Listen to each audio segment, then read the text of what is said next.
Bonjour, je vais vous parler de l'expérience que nous avons eue avec le logiciel Project Libre au Collège Montmorency. Donc, je vais d'abord me présenter. Je m'appelle Patrice Caron et j'enseigne au département de technologie du génie civil au Collège Montmorency.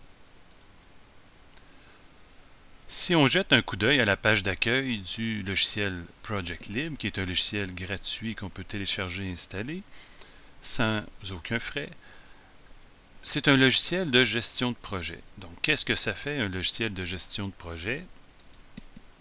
Si on regarde de plus près, c'est un logiciel dans lequel on va créer une liste de tâches. Chacune de ces tâches, on va leur assigner une durée, des ressources et des liens entre les tâches, ce qui va nous permettre de créer un diagramme à barres qu'on appelle, nous, un diagramme PERT. Sur ce diagramme, on peut mettre en évidence en rouge ce qu'on appelle le cheminement critique. Donc, ce sont les tâches pour lesquelles on a très peu de marge de manœuvre. Et si jamais on prend du retard sur ces tâches, ça voudra dire qu'on prendra du retard sur le projet. Donc ça, c'était une présentation très sommaire. On voit en haut à gauche que sous Project Lib, c'est écrit OpenProj parce que c'est l'ancêtre de Project Lib qui a été développé plus récemment.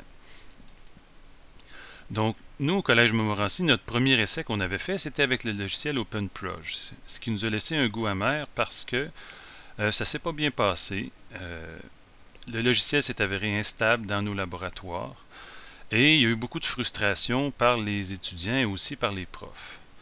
Donc, juste la morale à retenir de cette situation, c'est qu'avant de se lancer dans un nouveau logiciel libre ou autre, s'assurer que ça fonctionne bien avec les utilisateurs et aussi avec les gens de l'informatique. Deuxième essai, nous sommes passés au logiciel Project Libre. Donc, le logiciel Project Libre a remplacé le logiciel MS Project dans les laboratoires. On parle du programme de technologie du génie civil. Ce sont des étudiants qui sont en deuxième et troisième année. Et c'est dans deux cours qu'on va utiliser le logiciel, donc gestion et réglementation, de même que projet synthèse. Au total, les étudiants vont utiliser le logiciel environ 15 heures. Ça inclut le temps à l'école et aussi à l'extérieur des cours. Petite parenthèse concernant le logiciel commercial MS Project. Donc, si on va maintenant sur le site pour acheter MS Project 2013, ça va coûter de 900 à 1600 $, dépendant de la licence qu'on choisit. Donc, il est certain que l'achat pour un laboratoire de 30 postes d'un logiciel comme celui-là, c'est une grosse dépense que nous, maintenant, on ne fait plus grâce à notre nouveau logiciel Project Libre. Quelques observations par rapport à notre expérience éducative. Donc, le logiciel Project Libre, en ce qui nous concerne, ça fournit les outils de base pour la planification de projet. Donc, c'est un logiciel peu gourmand en ressources et l'accès au logiciel par les étudiants à l'extérieur de la classe est très facile car c'est un logiciel gratuit. On a aussi remarqué que ça répond aux besoins didactiques dans notre programme. Par rapport à une utilisation professionnelle, qu'est-ce qu'on pourrait dire? Donc, les professeurs qui sont habitués avec le logiciel MS Project ont constaté que quand même les fonctionnalités de Project Lib sont limitées. La présentation des rapports qu'on produit est quand même rudimentaire. Il n'y a pas de fonction multiprojet qui nous permettrait de suivre plusieurs projets en même temps qui partagent les mêmes ressources. On ne peut pas non plus superposer la planification originale avec le déroulement réel du projet, ce qui est une fonction qu'on apprécie dans MS Project. Donc, il y a plusieurs options qui sont manquantes dans la version actuelle pour une utilisation dans une entreprise. Donc, nous, on croit que ça ne répondrait pas aux besoins d'une grande entreprise. Cependant, ça pourrait quand même suffire aux besoins d'une PME qui aurait des ressources limitées et qui voudrait suivre un seul projet à la fois dans le logiciel.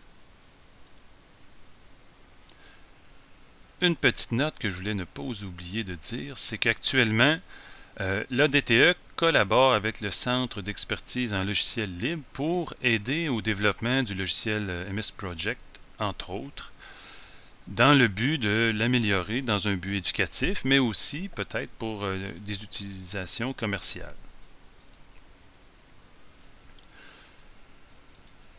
Un petit fait d'actualité, le site InfoWorld a fait une liste des 30 meilleurs logiciels libres.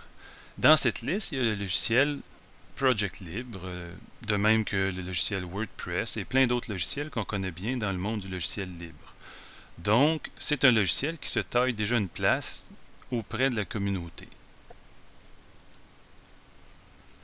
J'aimerais remercier les deux enseignants qui ont été les cobayes pour ce logiciel, donc Isabelle Sauvé et Michel Bélanger, et aussi Pierre Cohen-Bacry avec qui on a collaboré pour mettre en place le nouveau logiciel et, dans le fond, pour partager avec vous nos observations sur notre expérience.